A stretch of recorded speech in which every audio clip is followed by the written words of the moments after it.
강력범죄를 예방하기 위해서 동네 곳곳에 설치된 CCTV에는 요즘 음성 기능이 더해진 비상벨까지 많이 부착이 되어 있습니다. 그런데 이 비상벨이 재구시를 못하는 경우가 많다고 하는군요. 오늘 밀착 카메라에서는 강신우 기자가 현장에 가서 비상벨을 눌러봤습니다. 비 내리는 어두운 밤, 쫓기듯 걷는 여성, 비상벨을 연신 누릅니다. 네, 이것이 비상벨입니다. 이 비상벨을 누르게 되면 저 위로 보시는 CCTV가 실시간 녹화가 됩니다. 그런데 이렇게 유용할 수도 있는 비상벨이 예산 낭비만 하고 있다는 지적을 받고 있습니다. 2012년 오원춘 사건 등 강력 사건이 벌어진 이후 전국 지자체들이 방범용 CCTV 기능을 향상시키면서 비상벨 설치도 덩달아 늘었습니다. 현재 경기도 내에만 13,000여 개. 그런데 현장에서 눌러보니 문제가 있습니다. 제가 크게 얘기하는데 안 들려요?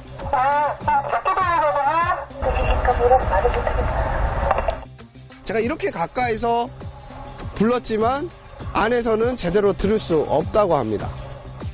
반대로 현장에서 관제실 소리가 들리지 않는 곳도 있습니다. 여보세요? 여보세요?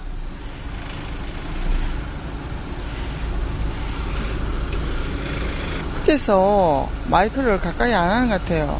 근데 이거 스피커 나쁜 거예요. 네. 오원춘과 박충봉 사건이 일어난 곳과 인접한 주택가입니다. 이곳에도 이렇게 비상벨이 있는데요. 어떤 시스템으로 운영이 되고 있는지 제가 한번 눌러보겠습니다. 여러 차례 눌러봤는데 불은 들어와 있는데 작동을 하지 않고 있습니다. 이같이 제대로 작동하지 않아 수리를 받은 비상벨은 지난해 수원시에만 110여 개, 10개당 1개꼴입니다. 고장만이 문제가 아닙니다. 비상벨을 누르면 얼마나 빨리 반응이 오는지 제가 한번 확인해 보겠습니다.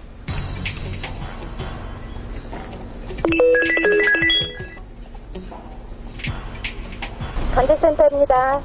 33초가 걸렸습니다. 이렇게 반응이 빠르지가 않는 건가요?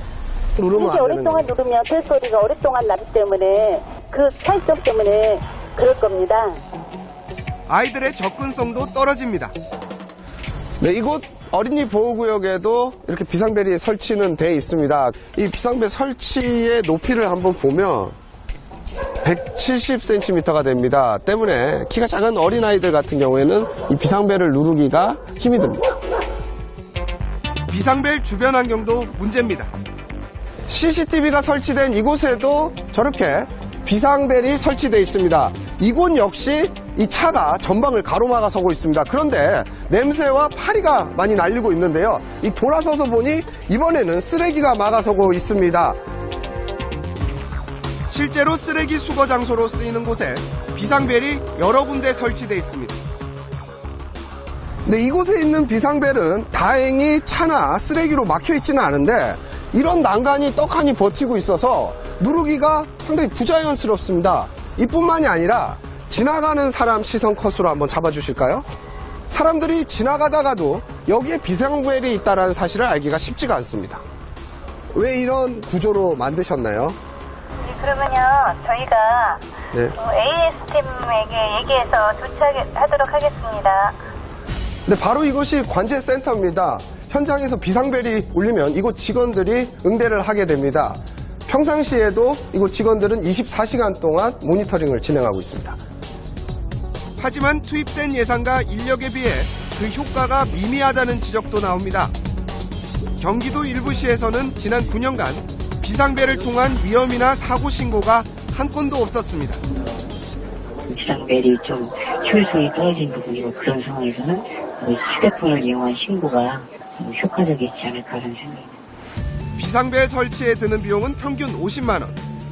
경기도에서만 64억 원가량이 투입됐습니다. 이렇다 보니 관리가 어렵다는 이유 등으로 비상벨을 철거하는 지자체가 나오고 있습니다. 5개에 돼 있다 보니까 수시로 고장이 나고 있습니다. 고장 유무를 파악이 불가능한 상태입니다. 그야말로 비상벨 관리에 비상이 걸린 겁니다.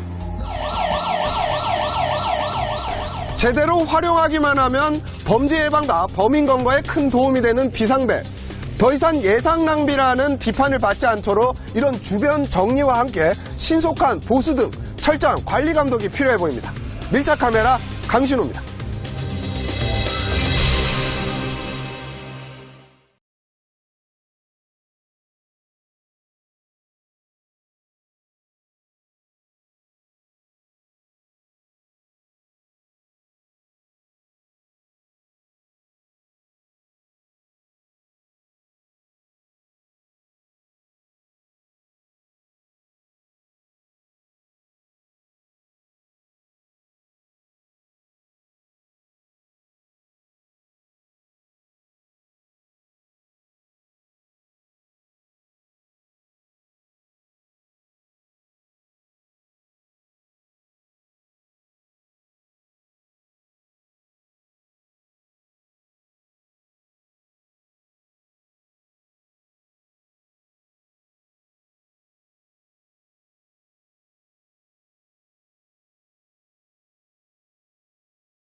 It's too tight for me. Okay, what size do you want? I want to exchange it for a bigger size.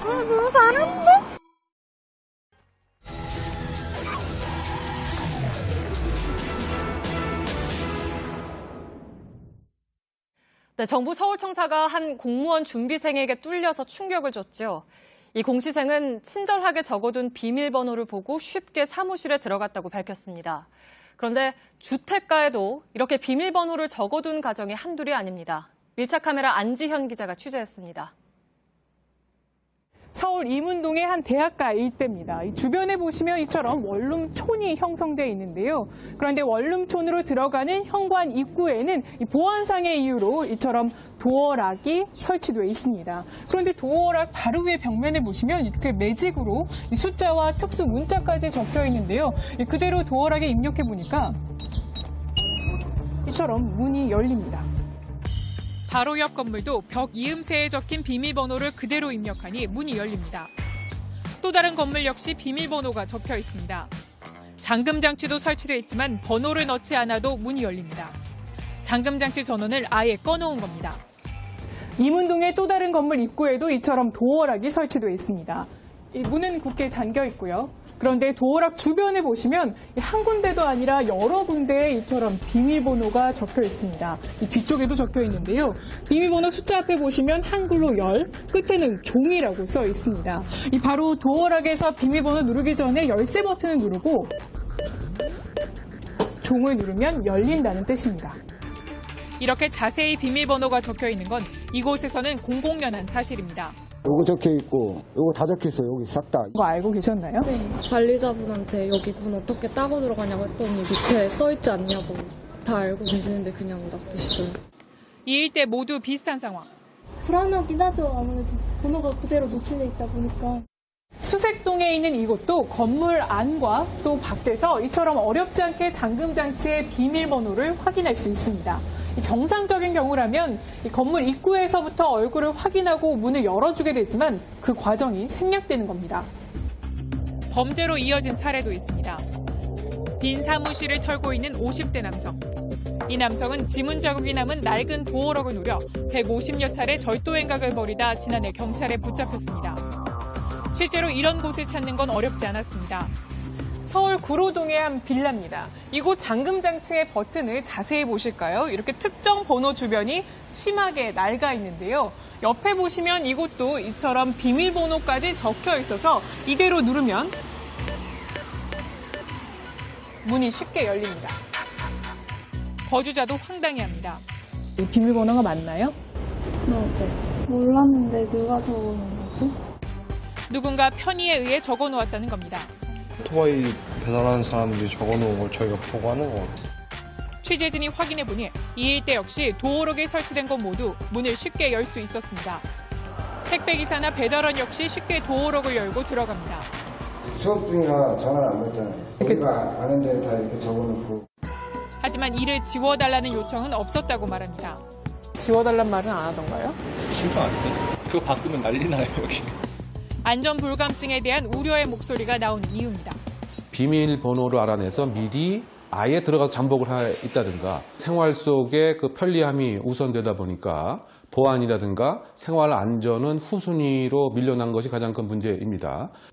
잠금 장치에 비밀번호가 적혀 있어 문제가 됐던 정부 서울청산의 사무실 앞입니다. 그런데 정부뿐만 아니라 내 집 앞 보안도 안전 불감증으로 인해 뻥 뚫려 있었습니다. 밀착 카메라 안지연입니다.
네, 서울의 지하철이나 공원 곳곳에 무료 휴대전화 충전소가 마련돼 있습니다. 그런데 일부 시민들이 함부로 사용하고 망가뜨리는가 하면 고장난 채로 오랫동안 방치되고 있습니다. 오늘 밀착 카메라는 배터리와 맞바꾼 양심을 담아왔습니다. 손광균 기자입니다. 스마트폰과 검은색 선을 연결하면 충전이 시작됩니다. 서울 도시철도공사가 지난해 연말부터 5, 6, 7, 8호선에 설치한 무료 충전소 겸 보조 배터리 대역입니다. 152개역에 설치된 충전소만 157대로 시민 편의를 위해 다른 호선으로 확대하는 방안도 검토해 추진할 예정입니다. 그런데 멀쩡한 충전소를 찾기 어렵습니다. 스마트폰을 연결한 지 10분이 지났는데요. 확인을 해보니까 충전되기는커녕 오히려 배터리가 줄었습니다. 그럴 만한 이유가 있는데요. 그동안 무리하게 사용을 한 탓에 안쪽에서 선이 끊어져 버린 겁니다. 선이 뜯어지거나 연결 부분이 망가진 곳이 있는가 하면 겉으로는 멀쩡한데 충전이 안 된다고 임시로 안내해 놓은 곳도 있습니다. CCTV가 촬영 중이라는 경고도 소용이 없습니다. 취재진이 확인한 6개역 가운데 1개만 제대로 작동했습니다. 서울 시내 또 다른 역에 나와봤습니다. 이곳은 대학교 입구 쪽이라 젊은 사람들이 많이 오가지만 여기 있는 스마트폰 충전소도 선이 모두 끊어졌습니다. 휴대전화가 방전되기 전 충전소를 찾은 시민들은 발걸음을 돌리거나 보조 배터리를 빌릴 수밖에 없습니다. 한 달 정도 동안 끊어졌어요. 충전기 멀쩡해도 꼽아도 안 되는 경우가 많아요. 지하철역 관계자들은 단속이 쉽지 않다고 입을 모읍니다. 지금 끊어진 거예요. 잡아당기니까. 자기가 핸드폰 들고 있는 방향이 틀리니까 이걸 돌리고 하다 보니까 이것도 지금 가늘가늘해요. 수리에 나선 업체도 관리가 어렵다고 하소연합니다. 나만 사용을 하고 다른 사람들 좀 사용 못하게 악의적으로 행동하시는 부분들도 있으시고 이거 관리하는 게 참 저희 많이 어렵긴 하거든요. 설치만 해놓고 관리가 거의 이뤄지지 않아 무용지물이 된 충전소도 있습니다. 강서구는 등산 중에 휴대전화 배터리가 방전되는 일이 없도록 2년 전 둘레길 5곳에 급속 충전기 6대를 설치했지만 작동하는 기계를 찾기는 쉽지 않습니다. 그러니까 쓰려고 그러는데 안 되면 그렇지 않겠어요? 근데 구청장이 뭐 이거 되나 안 되나 그거까지 뭐 신경 쓰겠어? 24시간 안전하고 편리한 산책로를 만들겠다던 말과 달리 밤중에 이용에 문제가 생기면 연락할 곳도 없습니다. 죄송합니다. 오늘은 업무가 종료되었습니다. 업무 시간은 평일 오전 9시부터 오후 6시까지입니다. 서울시가 우수 창의 제안으로 선정해 3년 전부터 공원 등에 설치해놓은 이른바 쭉쭉빵빵 무료 충전소도 방치됐습니다. 뭐 학생들이 끼웠다가 막 잡아당기고 이러니까 그 어디 선이 떨어졌는가 봐요. 충전을 가서 직접 핸드폰, 스마트폰 가져가서는데 꽂아봐야지 아니까. 최신 스마트폰들이 배터리 일체형으로 나오면서 충전기에 대한 수요도 늘었습니다. 이런 요구에 맞게 무료 충전소를 설치한 의도는 좋았지만 방전된 양심과 부실한 관리 속에 정작 필요한 사람들은 쓰질 못하는 애물단지가 되고 있습니다. 밀착 카메라 손광균입니다.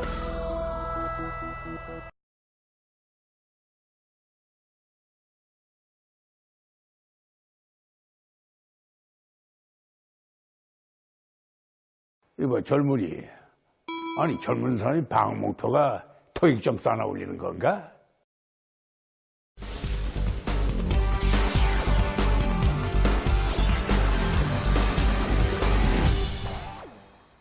네, 밀착 카메라의 박소연 기자가 전기차를 타고 수원까지 갔다 왔습니다. 엔진 소리도 없고 덜컹거림도 없고 그야말로 멋진 드라이브가 될 수 있었는데 문제는 전기가 떨어지면 끝이라는 것이죠. 충전소를 찾기도 어렵고 찾았어도 작동이 되지 않는 경우도 있었습니다. 정부는 2020년까지 전기차 20만 대 보급을 목표로 하고 있는데요. 당장 필요한 게 뭔지 알 수 있습니다. 밀착 카메라 박소연 기자입니다. 보통 차량 뒤쪽에 기름을 넣을 수 있는 주유구가 있습니다. 그런데 옆차를 보니까요, 특이하게도 앞쪽에 있습니다. 뚜껑을 한번 열어봤더니 충전 케이블을 꽂을 수 있는 동그란 홈들이 들어가 있습니다. 이 차는 기름이 아닌 전기로 움직이는 전기 자동차입니다. 친환경 차량으로 각광받고 있는데 오늘 하루 밀착 카메라가 이 차를 한번 타보겠습니다. 차량 시동이 정상적으로 걸렸습니다. 시동을 걸었지만 엔진 소음 없이 조용합니다. 고속도로를 타고 1시간여를 달린 뒤 가장 가까운 전기차 충전소에 들어갔습니다. 충전 방식을 선택한 뒤 차량에 충전기를 꽂았지만 곧바로 작동을 멈춥니다. 충전을 시작한 지 0.2초 만에 충전이 완료됐다는 문구가 화면에 떴습니다. 충전된 전력은 0. 아무래도 기계에 이상이 생긴 것 같습니다. 오래 걸려요? 수리하는데? 지금 당장은 안 될 것 같아요. 부품이 없어가지고 내일이나 다시 될 것 같아요. 결국 다른 충전소를 찾았습니다. 이곳에서 가장 가까운 게 영통구에 있는 한 충전소입니다. 이곳으로부터 한 6km 정도 떨어져 있는데요. 지금 가보겠습니다.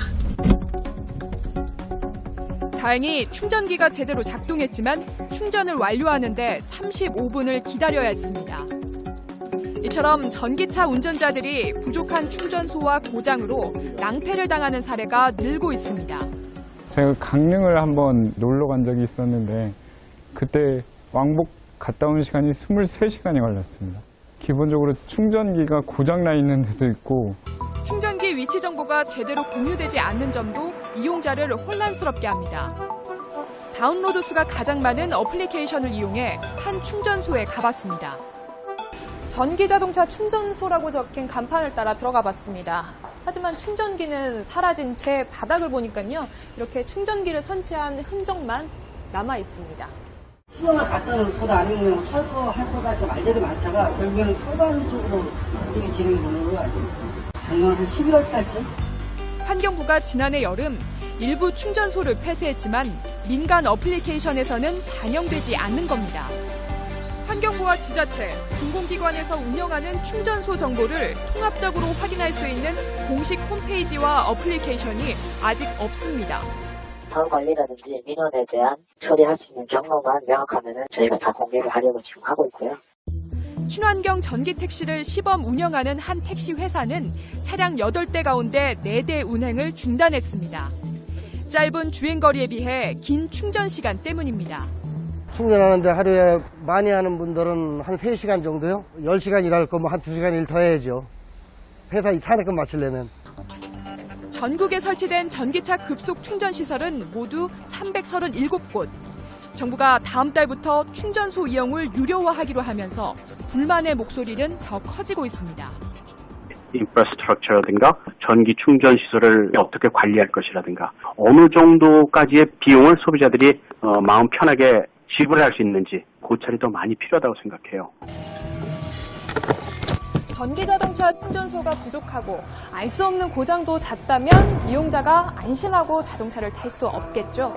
말로만 친환경 할 게 아니라 안심하고 탈 수 있도록 불편 없는 충전소 확대가 우선돼야 할 것입니다. 밀착카메라 박소연입니다.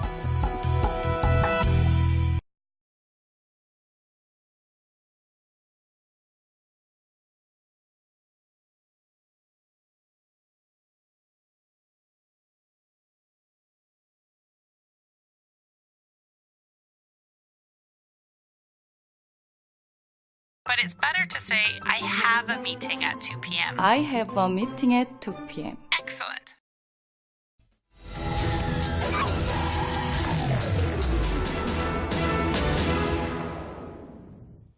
네, 정류장에 제대로 서지 않는 버스들 때문에 차도로 뛰어들어야 했던 적 한 번쯤 있으시죠? 그래서 일부 정류장에선 버스가 정차하기 쉽도록 도로 한켠을 움푹 들어가게 한 버스베이를 설치하고 있습니다. 상황이 좀 나아졌을까요? 밀착카메라 박소영 기자입니다. 서울 구로 디지털 단지역 사거리입니다. 보시는 것처럼 유동인구가 많은데요. 특히 퇴근 시간 이곳 주변 버스 정류장은 승하차 인원이 많기로 손꼽히는 지역입니다. 이렇게 정류장마다 시민들이 버스를 기다리고 있습니다. 신호가 바뀌자 버스가 빠른 속도로 정류장에 들어옵니다. 시민들은 버스를 타기 위해 무단횡단도 서슴지 않습니다. 승차장이 짧아 비스듬히 멈춘 버스는 시민들을 도로 위에 그대로 내려놓습니다. 정류장에는 승객들이 가득하고 행인들은 순식간에 차도로 밀려나왔습니다.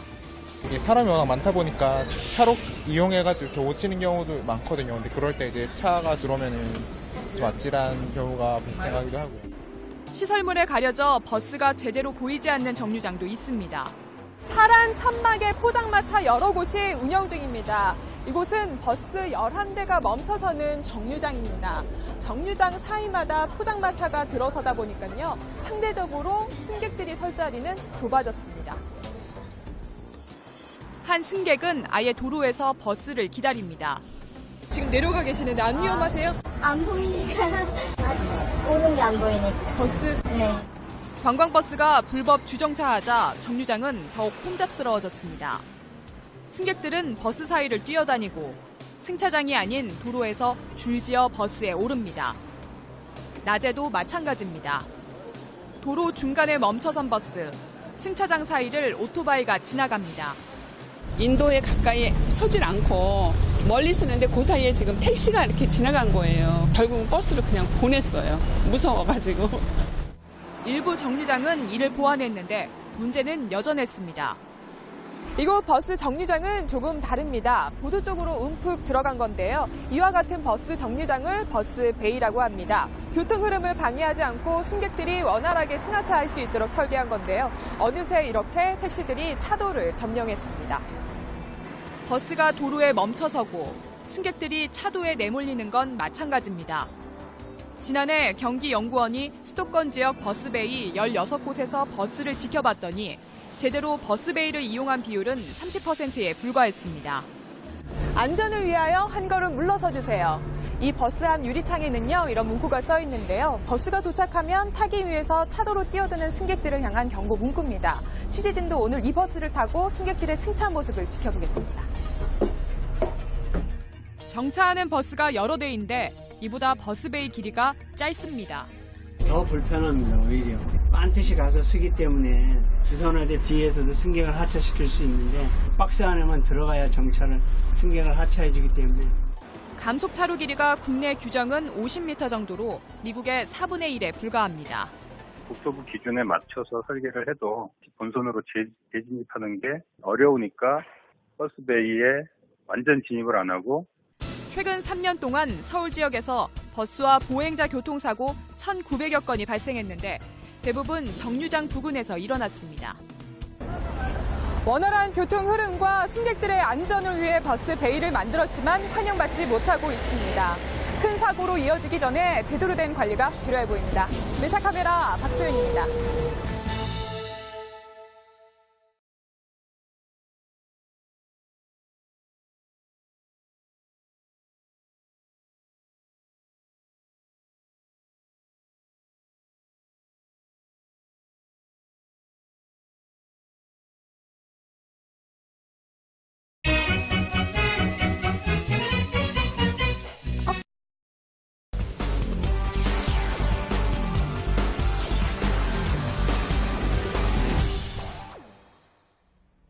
심야버스, 일명 올빼미 버스라고 들어보셨나요? 자가용이나 택시 외에는 교통수단이 없는 심야 시간에 운행하는 버스인데 버스마다 만차라고 합니다. 그만큼 잠 못 드는 서민들이 많다는 얘기겠죠. 밀착카메라 박소연 기자가 올빼미 버스에 동승해봤습니다. 자정을 넘긴 시각, 서울 강서구의 공영 차고지입니다. 정막을 깨는 시동 소리. 버스 한 대가 운행을 준비합니다. 심야버스 일명 올빼미 버스입니다. 제가 탄 N26 버스는요. 개화역에서 신내역까지 가는 코스입니다. 늦은 시각 버스는 어떤 모습일까요? 심야버스에 올라 한번 동행해 보겠습니다. 서울 공항동 송정역 정거장에 이르자 승객 10여 명이 버스에 줄줄이 오릅니다. 통로에 빼곡히 들어선 승객들. 엉거주춤 손잡이를 잡아봅니다. 이 버스는 동대문을 향해 달리고 있습니다. 보시는 것처럼 승객 수는 전혀 줄어들지 않고요. 만원인 상태로 지금 1시간여 넘게 버스가 운행 중에 있습니다. 이번엔 양천구에서 노원구까지 왕복 90km를 운행하는 N61 버스에 올랐습니다. 일반 버스보다 운행거리가 2배 이상 길어 정거장 수가 170여 개나 됩니다. 지금 시각은 새벽 3시 39분입니다. 앉을 자리는 물론 서 있을 자리도 없을 정도로 버스가 승객들로 가득 찼습니다. 여유로운 편이죠. 이 정도면. 손님이 많을 때는 진짜 갈라보는데. 청량리 환승센터입니다. 때마침 심야버스가 들어왔는데요. 심야버스 배차 시간은 약 40분 정도로 일반 버스보다 4배가량 깁니다. 20분간 기다렸단 말입니다. 심야버스가 활성화돼야만 우리 서민들은 더 좋다 이거죠. 행여 버스를 놓칠세라 헐레벌떡 뛰기도 합니다. 못 타셔! 얼마나 기다리셨어요? 자정부터 새벽 6시까지 서울 도심을 달리는 올빼미 버스는 노선 8개가 운영 중인데 2년 만에 누적 승객 600만 명을 넘어섰습니다. 하루 평균 이용객이 7,200여 명입니다. M버스를 타보지 않는 사람은 이 서울 시내 야간 상황을 얘기할 가치가 없어요. 휴대전화 화면을 보며 고객을 찾는 대리운전기사. 면목동 쪽으로 이동하면서 여기 오더가 뜨면 오더 잡아서 일을 하는 거예요. 대리운전 오더. 빌딩 청소에 나선 60대 남성. 가서 대청소는 48년생인데 그래도 영화에 그렇게 가가지고는 한 130만 원. 늦은 시각 퇴근하는 셀러리맨. 이 버스가 있어서 다행인 거죠.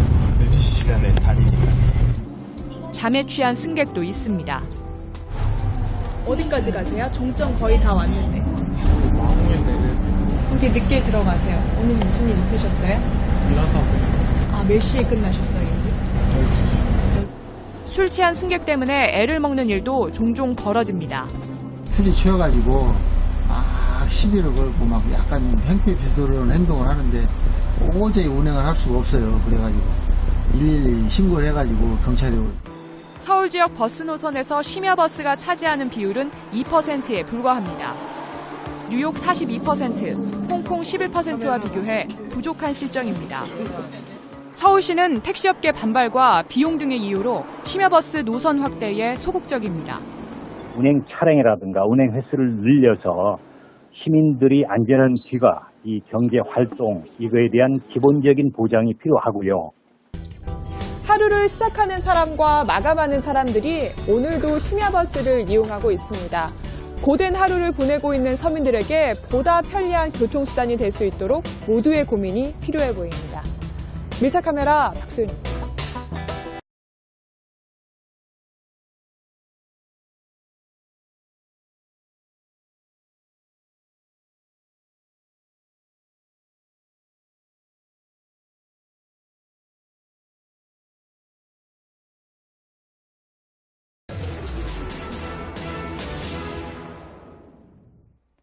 네, 날이 좀 풀리면서 공원 찾는 분들 많아졌죠. 그런데 요즘 한강공원에 가면 손쉽게 음료수 하나 사 먹기가 어렵습니다.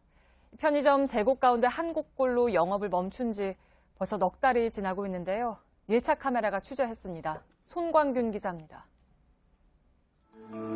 한강공원을 찾은 시민들 옆으로 허름한 건물이 눈에 띕니다. 범죄 현장처럼 노란색 접근 금지 테이프를 겹겹이 두른 이곳은 영업을 중단한 편의점입니다. 8년 넘게 24시간 문을 열었던 이 편의점이 폐쇄된 건 지난해 연말입니다. 편의점 안에 있는 달력은 2016년 12월, 그러니까 이 매장이 폐쇄된 시점에 머물러 있는데요. 유리벽에는 이렇게 시설물 공사 관계로 영업을 잠정 중단합니다라는 경고장이 있지만 실제로 이곳에서 공사가 진행 중이라는 흔적은 찾아보기가 어렵고요. 이쪽을 볼까요?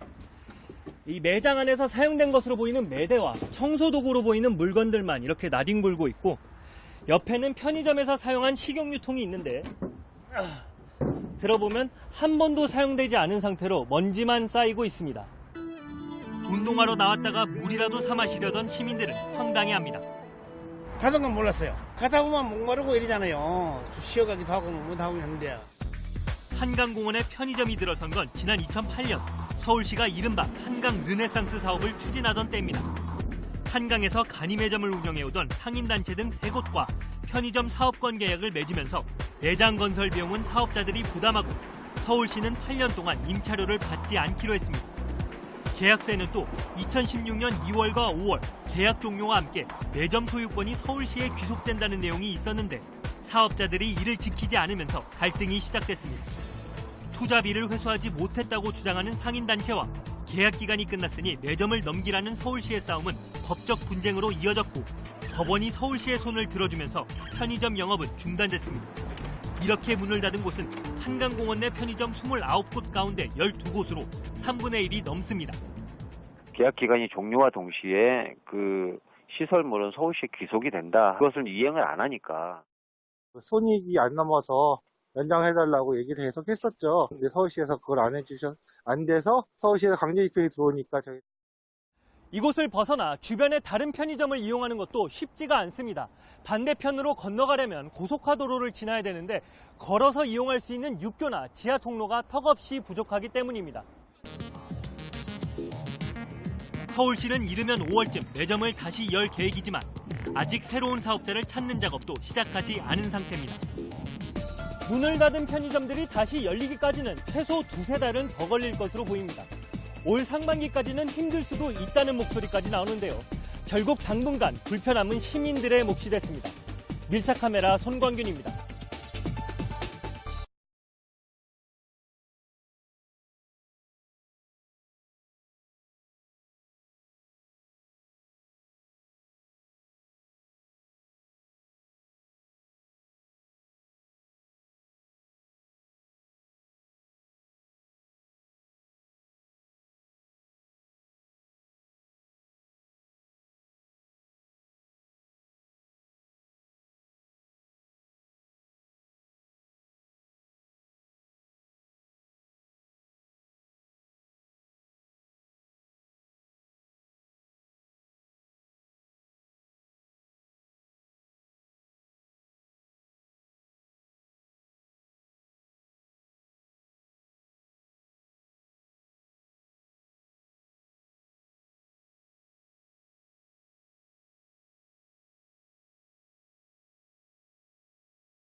Hi, Mina. How was your concert yesterday? It was a lot of fun.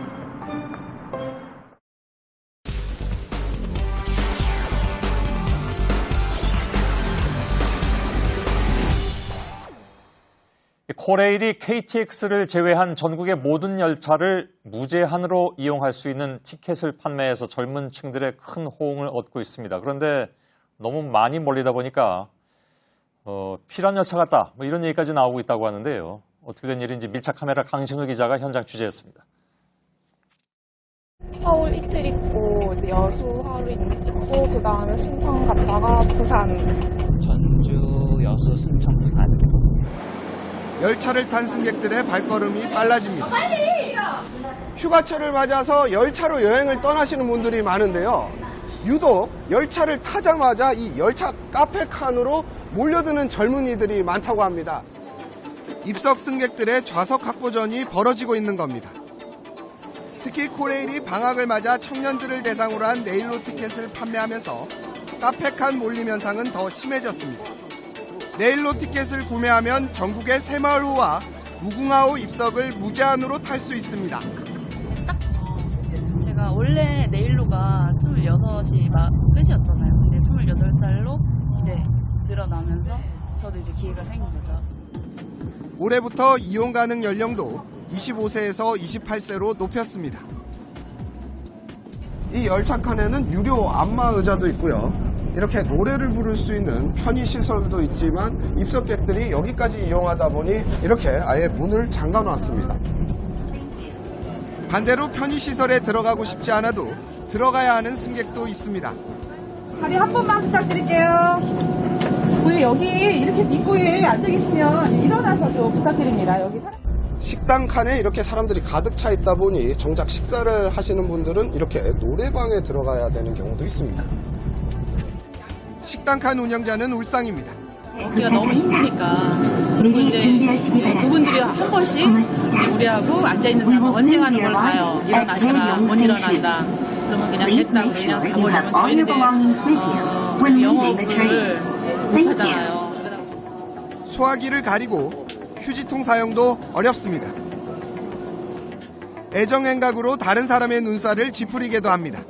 이렇게 공공장소에서 너무 젊은 사람들이 너무 진한 애정행각을 하니까 아이들 보기가 조금 불편하네요. 입석 승객들이 열차 칸마다 분산이 돼 있긴 하지만 이렇게 붐비고 있습니다. 얼마나 지나가기가 힘든지 제가 한번 직접 지나가 보겠습니다. 죄송합니다.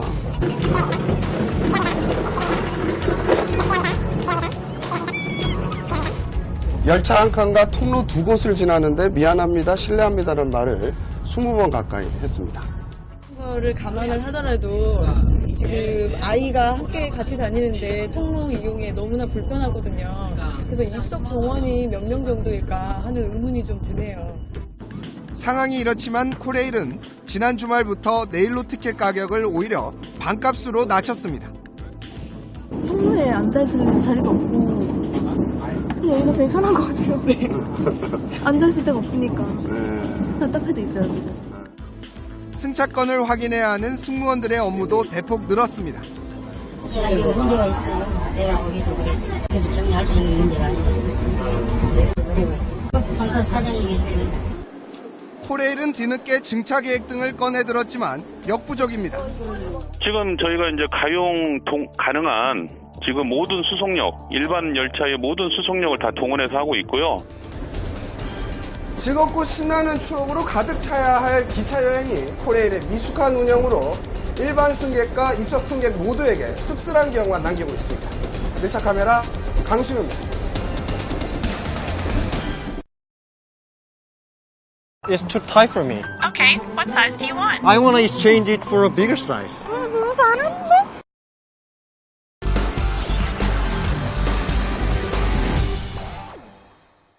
어제 오늘 기록적인 추위보다 무위를 더 걱정하는 사람들이 있습니다. 오늘 하루 일당이 없을까 봐 걱정하는 인력시장의 노동자들인데요. 스스로를 하루살이라고 부르는 이들의 하루를 안지현 기자가 밀착 카메라로 담았습니다. 아직 해가 뜨지 않은 새벽, 서울 남구로역으로 사람들이 하나둘씩 모여듭니다. 국내 최대 규모의 인력시장이 형성되는 남고로역 주변입니다. 이 현재 시각은 새벽 4시 40분, 영하 12도를 가리키고 있는데요. 그런데 제 주변을 살펴보시면 벌써부터 많은 일용직 노동자들이 자리를 잡고 모여들고 있습니다. 추위를 피하기 위해 모자에 복면까지 쓴 채 저마다 배낭을 메고 있습니다. 여기는 뭐가 있는 건가요? 여기. 장법이죠. 얘는 이렇게 옆에 있는데. 더럽잖아요. 이들이 이곳으로 모이는 건 이 일대 형성된 직업소개소 때문입니다. 구로구에 등록된 직업소개소만 155개에 이릅니다. 겨울에는 좀 일이 많이 떨어져요. 100명 나왔다면 한 3분의 1밖에 못 나간다고, 겨울에는. 일용직 근로자들의 상당 부분을 차지하는 중국 동포들도 한파에 직격탄을 맞았습니다. 그래서 한 절에 한 3일 할까? 그래 하루하루 지내는데 노가리칸이 불쌍하죠. 빵 가져가세요. 무료로 나눠주는 빵은 10분도 되지 않아 동났습니다. 이마저도 주변 상인들 민원으로 오늘이 마지막입니다. 일자리를 못 잡고 이렇게 돌아가시는 분들, 그분들을 위해서 식사 배식을 했었거든요. 문제가 생겨가지고 이제. 이 현재 시각은 새벽 5시, 이 거리에는 이처럼 많은 일용직 노동자들이 자리를 잡고 있습니다. 그런데 자세히 보시면 이 기능별로 위치가 다르다고 하는데요. 이 제 뒤로는 철근 노동자들이, 또 길 건너편은 목수들이 모이는 곳이라고 합니다. 그런데 지금부터 약 30분 동안 일자리를 잡는 사람과 그렇지 못한 사람이 나뉜다고 하는데요. 지금부터 살펴보겠습니다. 한 건설업자는 부족한 공사 인원을 채우기 위해 이곳을 찾았습니다. 한 3명만 구하면 돼요. 신분증 안 잡힐 때 있죠. 나 다 했지. 안 챙기는 거 바로 저기 따로. 건설 현장 수요에 따라 희비는 엇갈립니다.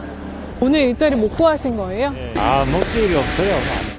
일자리를 구하지 못한 사람들은 또다시 기약 없는 내일을 기다려야 합니다. 일을 못하고 집 들어갈 때는 그 기분은 그렇죠. 현재 이분들은 일자리가 결정됐다고 하는데요. 이 차를 타고 인천의 건설 현장으로 간다고 합니다. 현장을 동행했습니다. 다른 인부들과 함께 직접 50분간 운전해서 도착한 건설 현장. 각자 가지고 온 작업복부터 갈아입고 아침을 먹습니다. 또 다른 건설 현장. 오피스텔 신축 공사 현장입니다. 안에는 10명 가까운 일용직 노동자들이 근무를 하고 있다고 하는데요. 어떤 현장에서 일을 하고 있는 건지 좀 더 가까이 가서 살펴보겠습니다. 안전장비를 착용하더라도 공사장 내부는 좁고 위험할 수밖에 없습니다. 철근을 자르고 못질도 합니다. 무엇보다 추위를 이겨내야 합니다. 이제 다 뚫려 있는 데서 공사를 하니까 바람 불어서 추운 게 가장 힘듭니다. 추워도 나와서 일을 해야 이제 가족을 먹여 살릴 수 있기 때문에. 오후 5시 반, 구로구 인력시장에는 또 한 차례 차들이 몰립니다. 일을 마친 일용직 근로자들이 직업소개소로 돌아오기 때문입니다. 공사 현장에서 자재 정리를 하고 받은 일당은 10만 원. 일당이요? 10만 원. 소개 수수료와 차비를 빼면 그보다 적은 돈이 남지만 표정은 밝습니다. 굉장히 힘들죠. 퇴근 시간하고 점심시간하고 점심시간 제일 행복한 시간이죠. 예, 수고하셨습니다. 하루 8시간 건설 현장에서 일하고 받은 일당입니다. 이들은 이 돈으로 하루 종일 언손을 녹여가며 그렇게 하루하루 살아가고 있었습니다. 밀착 카메라 안지연입니다.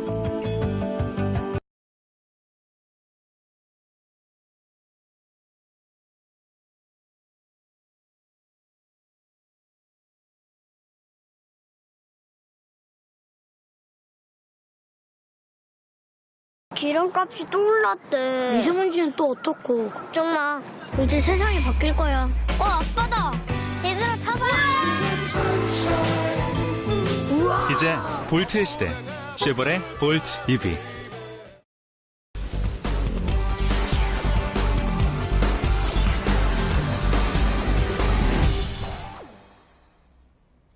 $500.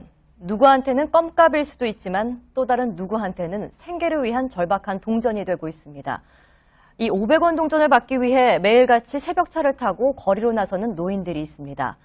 동전 한 잎을 위한 순례길. OECD 국가 중 노인 빈곤율 1위, 우리의 현 주소를 보는 것 같아 씁쓸한데요. 밀착 카메라가 따라가 봤습니다. 박소연 기자입니다. 오전 7시 반, 서울 이천동의 한 성당입니다. 노인들이 성당 앞에 긴 줄을 만들었습니다. 무언가를 받고 황급히 떠나는 이들. 각자 손에는 500원짜리 동전 하나가 쥐어졌습니다. 100여 명에 가까운 어르신들이 성당에서 한꺼번에 쏟아지다 보니 이렇게 행렬이 만들어질 정도입니다. 어딜 가시나 했더니 300여 미터 떨어진 이촌역이었습니다. 저도 함께 뒤쫓아 가보겠습니다. 내정거장을 지나 도착한 곳은 서울 반포동의 한 공원입니다. 총 끄트머리에서 사는데 여기 올라오면 새벽 지금 시각은 8시 반입니다. 9시 반부터 돈을 나눠주기 때문에 아직 1시간여가량 남았는데요. 어디가 끝인지 모를 정도로 이렇게 긴 줄이 이미 만들어졌습니다. 날씨가 워낙 춥다 보니까요. 이렇게 바닥에 박스와 신문지 등을 깔고 여기에 앉아서 기다리고 있습니다. 자리 잡기 경쟁이 치열해 싸움이 벌어지기도 합니다. 노인 2명이 서로의 멱살을 잡았습니다. 경찰하면 안 되냐? 아니, 나 신고해야지. 분이 풀리지 않은 노인은 큰 소리를 칩니다. 네가 아직 욕을 하고 있지? 왜 이랬어? 왜 아직 욕을 하고 있지? 딴데 가려고 하니까 빨리 받아가지고 가려고 그러는데 이게 뭔 얘기시냐고 맨 딴 데로 하고 말이야. 매주 목요일마다 종교시설 3곳에서 500원씩 모두 1,500원과 먹을거리를 나눠줍니다. 1997년 외환위기 때 동전을 나눠주기 시작한 게 벌써 20년이 흘렀고 대상자도 실직자에서 노년층으로 이동했습니다. 100원짜리 동전 하면 커피 한 잔씩 다 했으니까. 그래서 이거 자판기 커피값을 주기 시작하고 또다시 노인들은 500원을 주는 곳을 찾아 뿔뿔이 흩어집니다. 신촌, 이대, 아현동, 서대문, 연신내. 액수는 1,000만 원 달리지. 능력 3, 8천원. 노인들에게 이른바 짤짤이 순례길로 불립니다.